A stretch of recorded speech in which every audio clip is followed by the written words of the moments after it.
오늘은 동풍이 불어올 때까지라는 말씀의 제목으로 함께 은혜를 나누고자 합니다. 한 가지 이야기를 들려드리면서 말씀을 시작하려 합니다.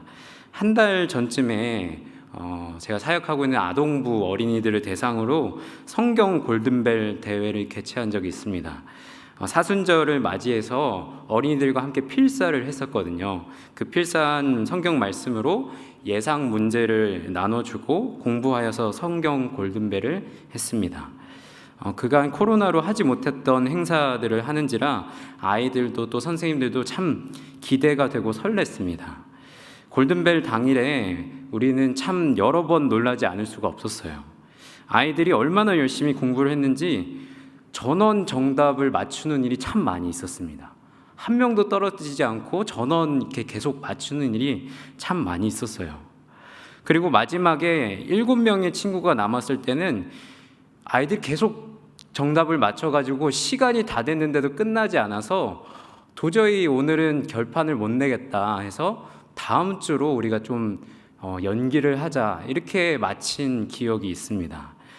그렇게 한 주가 또 지나고 아이들에게 새로운 문제를 제가 예상 문제가 아닌 새로운 문제, 좀 어려운 문제를 이렇게 새로 내가지고 그 다음 주에 또 성경 골든벨 결승을 하기로 했습니다.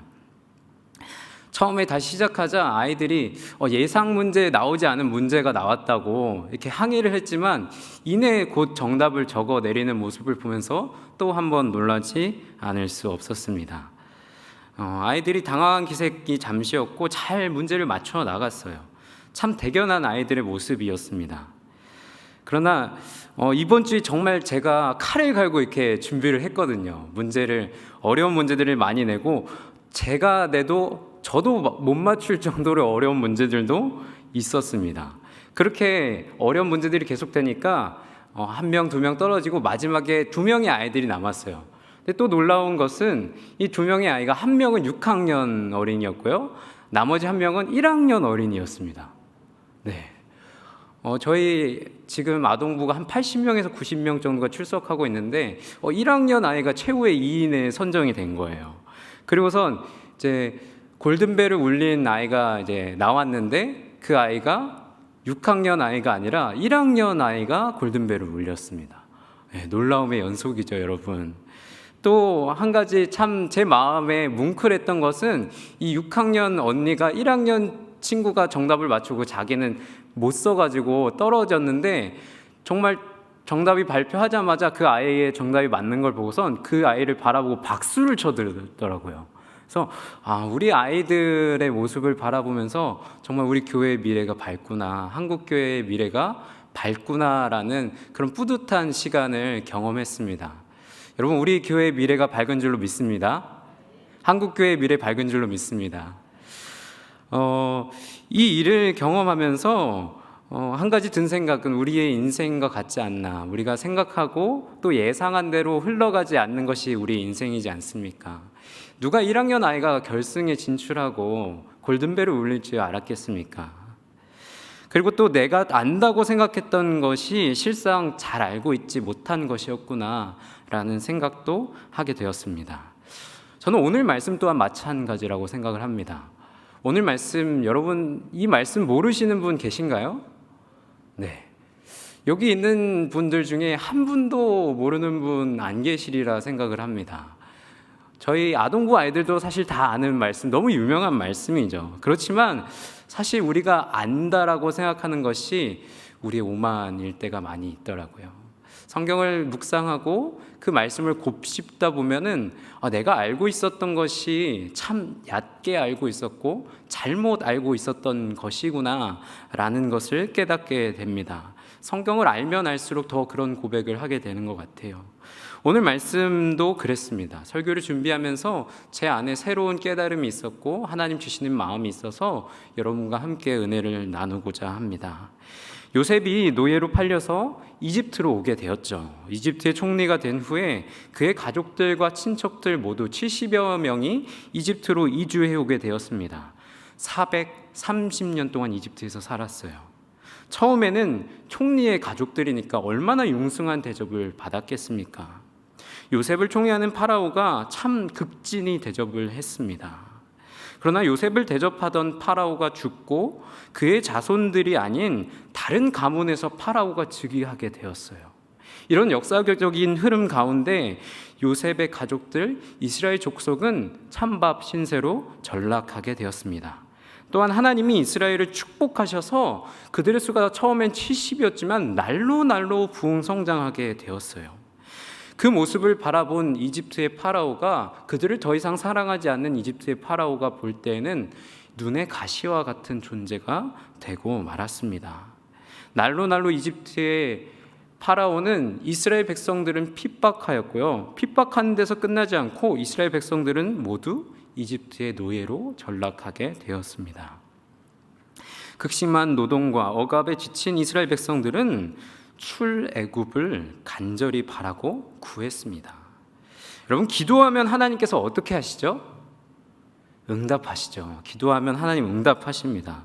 분명히 말씀하셨죠. 구하라 그리하면 너에게 주실 것이라.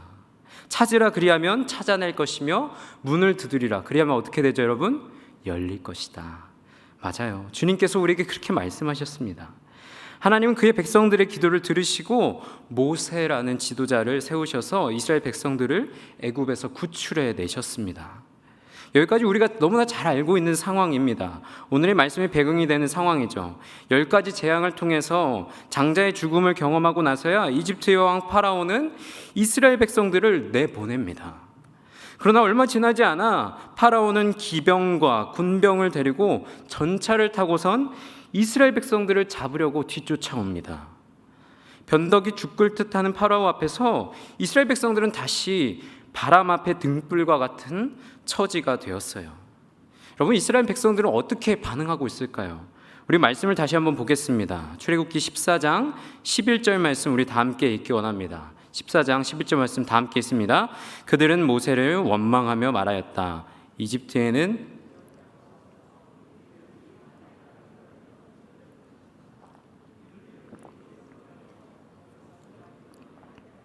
왜 우리를 이렇게 만드십니까?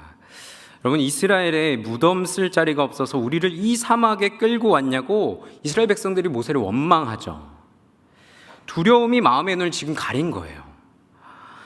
사랑하는 성도 여러분, 이스라엘 백성들은 불과 며칠 전까지도 살아계신 하나님의 역사하심을 두 눈으로 본 사람들입니다. 10가지 재앙을 경험했어요. 마지막에는 유월절 어린 양의 피로 죽음의 권세가 담당을 넘어가는 놀라운 경험을 했던 사람들입니다. 이 경험을 통해서 그들은 자신의 목숨이 주님의 것이라는 것, 그것을 고백하지 않을 수 없었습니다. 그럼에도 불구하고 그 믿음이 있었던 사람들임에도 불구하고 두려움과 불안, 공포가 그들의 눈과 마음을 가리게 되니까 그들의 믿음이 산산이 부서져 버렸다라는 거예요.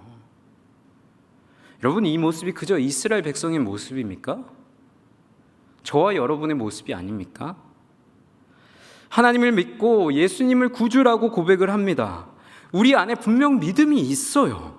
하지만 삶의 자리에서는 우리의 믿음이 온데간데 없이 사라질 때가 있다라는 것입니다.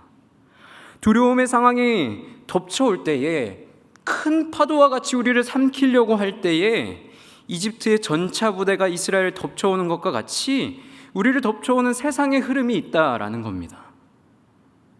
믿음으로 살아가지 못하도록 우리를 휩쓸어가는 많은 상황들이 존재합니다. 그때 우리는 불평하기도 하고 원망하기도 합니다. 그리고 어떤 분들은 거기서 끝나는 것이 아니라 기도하기도 해요. 하나님 도와주세요. 하나님 우리와 함께 해주세요. 이렇게 기도합니다. 우리 말씀 20절 함께 읽어볼까요? 출애굽기 14장 20절 말씀 우리 다 함께 있습니다.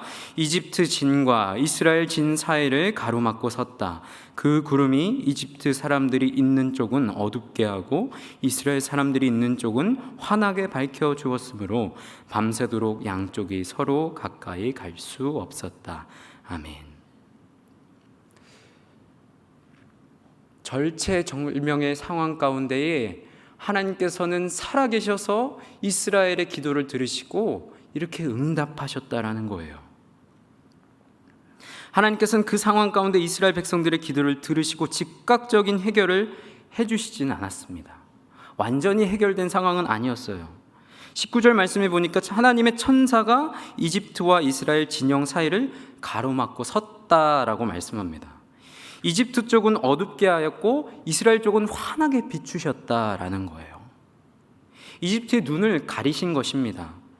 이스라엘의 믿음의 눈이 가려졌었는데 이번에는 이집트의 눈을 가리신 것입니다. 여러분, 주님께 기도할 때 우리의 눈이 이렇게 밝아지는 겁니다. 빛이신 주님께서, 생명이신 주님께서 기도하는 자를 생명의 빛 가운데로 인도하시는 줄로 믿습니다. 어둠이 가득한 세상 가운데서도 우리를 빛으로 인도하신다는 거예요. 어둠 가운데서도 하나님이 우리를 빛으로 인도하심을 믿으시기 바랍니다. 하나님이 고난 가운데서도, 고난의 순간에도 빛으로 여러분과 함께 하심을 신뢰할 때에 이 세상 가운데 믿음의 길을 걸어가는 줄로 믿습니다. 여러분, 그런데 우리가 하나님께 원하는 도움, 그런 도움은 여기에서 끝나지는 않는 것 같아요. 그냥 빛만 비춰주시고 그들의 눈을 가려달라는 데서 끝나지가 않죠. 모세가 지팡이를 들고 딱 내리쳤을 때에 바다가 두 갈래로 쭉 갈라지는 도움, 우리는 그런 도움을 원하지 않습니까? 그리고 빨리 바닷속에 이집트 군대가 다 묻혀지기를 원하지는 않습니까? 그런데 하나님께서 일하시는 방식은 그것과는 조금 다른 것 같아요. 우리 21절 말씀을 함께 보겠습니다. 출애굽기 14장 21절 말씀 다 함께 했습니다. 모세가 바다 위로 팔을 내밀었다. 주님께서 밤새도록 강한 동풍을 바닷물을 뒤로 밀어내시니 바다가 말라서 바닥이 드러났다. 바닷물이 갈라지고. 아멘. 백성들의 원망 가득한 소리에 모세가 바다 위로 팔을 내밀었습니다. 그러나 아무 일도 일어나지 않았어요. 그 순간에는. 여러분, 혹시 10개라는 영화 보셨습니까? 많은 분들이 이 영화를 잘 보셨으리라 생각을 해요. 보지 않으셨더라도 이 장면만은 잘 아시리라 생각을 합니다. 한번 보여주실 수 있을까요? 이 장면. 네. 양쪽으로 모세가 탁 지팡이를 내리시니까 쭉 이렇게 양쪽으로 갈라지는 그 장면, 여러분 잘 알고 계시죠? 그런데 오늘 말씀을 보니까 우리가 알고 있는 그 장면과는 좀 다른 것 같아요. 여러분, 영화는 영화일 뿐이고 내리찢는 즉시로 바다가 갈라진 게 아니었습니다. 성경은 우리에게 분명히 말하고 있어요. 21절 말씀, 주님께서 밤새도록 강한 동풍으로 바닷물을 뒤로 밀어내시니 바다가 말라서 바닥이 드러났다. 할렐루야. 우리 주님은 이런 주님이십니다. 여러분, 우리는 모세와 같은 능력 있는 하나님의 종이 아닐 수 있어요. 우리의 기도는 모세가 10가지 재앙을 일으켰던 것처럼 즉각적인 기도의 응답을 받지 못할 수도 있습니다. 그러나 여러분, 기억하십시오. 모세가 기도할 때 주님께서 밤새도록 강한 동풍을 일으키셔서 바닷물을 뒤로 밀어내셨다라는 사실을 기억할 수 있기 바랍니다. 여러분, 우리의 인생 가운데서도 우리가 주님께 기도할 때에 주님께서는 우리의 인생 가운데에 주님의 동풍을 불어 일으키시는 줄로 믿습니다. 살아계신 하나님께서는 오늘도 살아계셔서 우리의 기도를 들으시고 응답하시는데, 지금 여러분의 삶의 순간이 하나님이 동풍을 일으켜서 바닷물을 뒤로 밀어내시는 밤을 지나는 순간일 수도 있다는 것을 기억할 수 있기를 바랍니다. 여러분, 그리스도인으로 살아간다는 것은 계속되는 실패와 좌절 가운데서도 동풍이 불어오는 밤을 믿음으로 걸어간다는 것을 의미합니다. 때로는 그 실패와 좌절의 경험 가운데 하나님을 원망하다가 그조차도 지쳐서 그 원망의 손가락이 이웃을 향하게 되고, 이웃을 향하던 원망의 손가락이 나에게 향하게 될 때가 있어요. 그렇지만 여러분, 누군가를 향했던 그 손이 하나님을 향하여서 높이 들려질 때에 하나님께서는 쉬지 않고 주무시지도 않고 우리를 지키시며 보호하시는 줄로 믿으시기 바랍니다. 우리 하나님 살아계십니다. 하나님 살아계셔서 지금도 우리와 함께 계십니다. 우리가 바라고 원하는 대로 응답하시지 않을지라도 하나님은 하나님의 일을 하고 계십니다. 지금도 하나님께서는 우리의 인생 가운데 동풍을 일으키고 계십니다. 믿음으로 살고 있는데 앞과 뒤가 막힌 것만 같은 진퇴양난의 상황이 우리를 덮쳐올 때 있습니다. 때로는 기도도 나오지 않고 눈물의 밤을 보낼 수도 있습니다. 그렇지만 그 눈물이 우리의 마음이 주님을 향해 있다면 그 눈물조차도 기도이고 우리의 신음소리조차도 하나님을 향한 기도가 되는 줄로 믿습니다. 사랑하는 성도 여러분, 주님과 함께 믿음으로 그 바다를 걸을 수 있는 저와 여러분 될 수 있기를 주님의 이름으로 축복합니다. 주님께서는 동풍을 불어주셔서 마른 땅을 예비해 주시고 그곳에서 우리와 함께 동행해 주시는 줄로 믿습니다. 찬양단 준비해 주시겠어요? 여러분, 세상 일에 우리가 근심 걱정이 많은 것은 상대적으로 우리의 믿음이 작아졌기 때문인 것 같아요. 어려운 문제인가 쉬운 문제인가는 그 다음의 문제입니다. 아무리 어려워도 하나님의 뜻이면 가야 합니다. 반대로 가시밭길 같아 보여도 빠져 죽을 것만 같은 바다라도 하나님의 뜻이면 그 길로 우리가 가야 된다라는 거예요. 그러면 하나님께서 같이 가주시고 하나님께서 일해 주십니다. 길과 진리와 생명이 되시는 그분께서, 예수 그리스도께서 우리의 능력이 되어주신다라는 것을 여러분 믿으시기 바랍니다. 사랑하는 성도 여러분, 하나님은 믿는 사람을 통해서 일하시기를 기뻐하십니다. 우리가 오늘 말씀을 통해서 보지 않았습니까?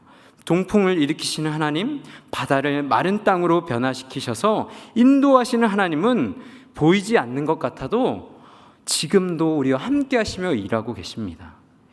믿음 없는 자가 되지 마시고 믿음 있는 자가 되십시오. 임마누엘의 은혜로 하나님 우리와 함께 계시는 줄로 믿습니다. 우리 시간 주품에 함께 찬양하고 말씀을 기억하며 뜨겁게 주님께 기도하며 나아가겠습니다.